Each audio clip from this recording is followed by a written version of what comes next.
अश्लील फिल्मों से मशहूर हुई सनी लियोनी को मिली थी जान से मारने की धमकी। इंटरव्यू में किया खुलासा, इतिहास की सबसे बदनसीब रानी जिसे अपने ही पिता से करनी पड़ी थी शादी। एक आम लड़का आखिर कैसे बना रतन टाटा का पर्सनल असिस्टेंट। एडल्ट फिल्मों से फेम पाने वाली एक्ट्रेस सनी लियोनी जो हर जवां दिलों की धड़कन है, भारत में पहचान तब मिली जब उन्होंने 2011 बिग बॉस सीजन 5 में बतौर कंटेस्टेंट हिस्सा लिया। उसी दौरान इन पर नजर पड़ी बॉलीवुड के डायरेक्टर महेश भट्ट की, जिन्होंने सनी को पूजा भट्ट की डायरेक्शन में बनने वाली फिल्म जिस्म 2 में कास्ट किया और यहीं से शुरू हुआ सनी लियोनी का बॉलीवुड में सफर। सनी ने जैकपॉट, रागिनी, MMS 2, एक पहेली लीला जैसी कई फिल्में की। इसके अलावा Sunny shoot out at Wadala और रईस जैसी फिल्मों में आइटम सॉन्ग भी कर चुकी। अभी हाल ही में सनी अपनी अपकमिंग मूवी कैनेडी को लेकर सुर्खियों में रही, जिसका प्रदर्शन कांस फिल्म फेस्टिवल 2023 में किया गया। इसी दौरान एक इंटरव्यू में सनी ने बताया कि जब वो एडल्ट फिल्मों में काम कर रही थी तभी उन्हें बिग बॉस 5 में हिस्सा लेने का इनविटेशन मिला, लेकिन वो भारत नहीं आना चाहती थी क्योंकि उन्हें ऐसा लगता था कि यहाँ के लोग उन्हें नफरत करते हैं। पर मेकर्स के काफी जोर देने पर उन्होंने शो में आने के लिए हाँ की। शो में हिस्सा लेने से पहले ही काफी बवाल मच गया। सनी को इस शो में हिस्सा न लेने की धमकी दी गई, यहाँ तक कि उन्हें जान से मारने की भी धमकी मिली। बावजूद इसके सनी लियोनी ने शो में हिस्सा लिया। उन्होंने ये भी बताया कि कैसे लोगों ने उन्हें एक एडल्ट स्टार के तौर पर नहीं बल्कि आम लड़की की तरह देखा और उन्हें यहाँ के लोगों ने बेहद प्यार और सम्मान दिया, जिसकी बदौलत आज वो हिंदी फिल्म इंडस्ट्री की एक जानी मानी हस्ती है। मिस्र के इतिहास में बादशाहों का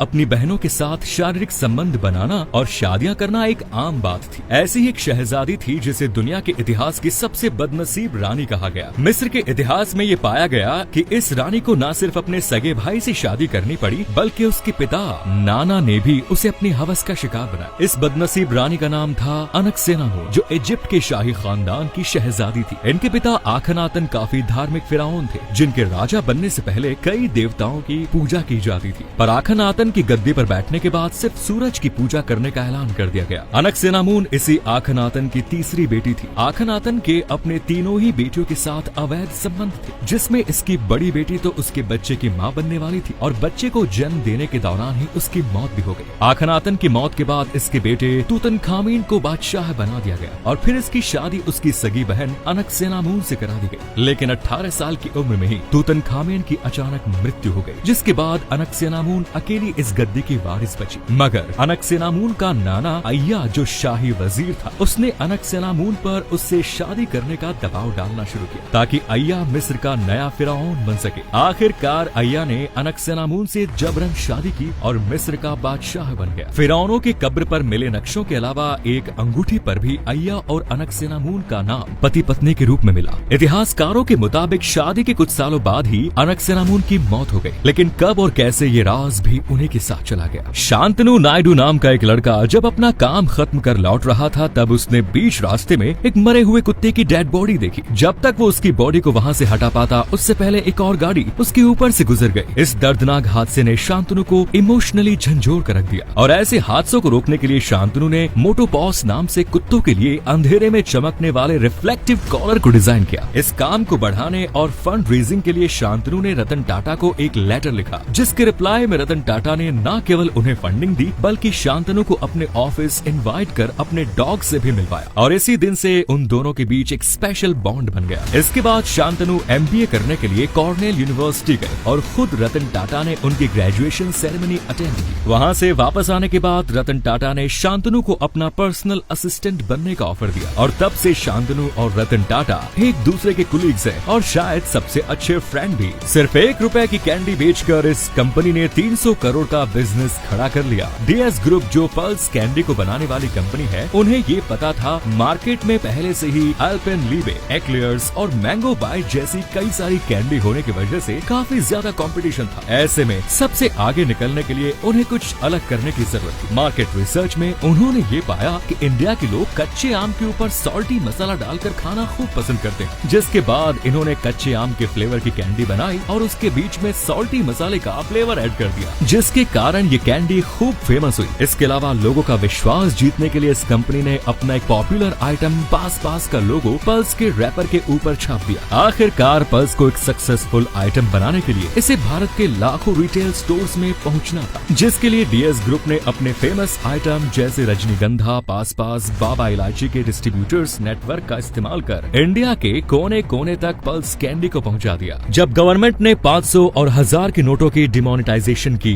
तब सरकार 2000 के नए नोट लाई। लेकिन क्या आपको याद है आखिरी बार कब आपने इस 2000 के नोट को इस्तेमाल में लिया था? बहुत से लोगों को तो कई साल हो गए होंगे। इसके पीछे कारण है 2017 के बाद से ही गवर्नमेंट ने इस 2000 के नोट की प्रिंटिंग कम कर दी। 2016-17 में 3500 मिलियन 2000 के नोट्स प्रिंट किए गए। अगले साल 111 मिलियन, उसके अगले साल सिर्फ 46 मिलियन और 2019-20 के बाद से सरकार ने एक भी नया नोट जारी नहीं किया। लेकिन कारण साफ दिखाई पड़ता है, 2000 के नोटों की वैल्यू 500 और 1000 के नोट की तुलना में ज्यादा थी, जिससे ब्लैक मनी को जमाए रखना बड़ा आसान हो गया। अब कोई भी अपने दीवारों के पीछे या बिस्तर के नीचे ज्यादा से ज्यादा पैसे छिपाकर रख सकता था। इसका असर भी खूब दिखा जब 2019 में इनकम टैक्स डिपार्टमेंट ने जगह जगह छापेमारी की, जिसमें इतनी तादाद में 2000 के नोट पाए गए कि मार्केट में 2000 के नोटों की 68% गिरावट देखने को मिली। वैसे इसकी छपाई बंद करने से आम इंसान के जीवन में कोई खास प्रभाव नहीं पड़ा, बल्कि आसानी हुई, क्योंकि इसका छुट्टा मिलना बेहद मुश्किल काम था।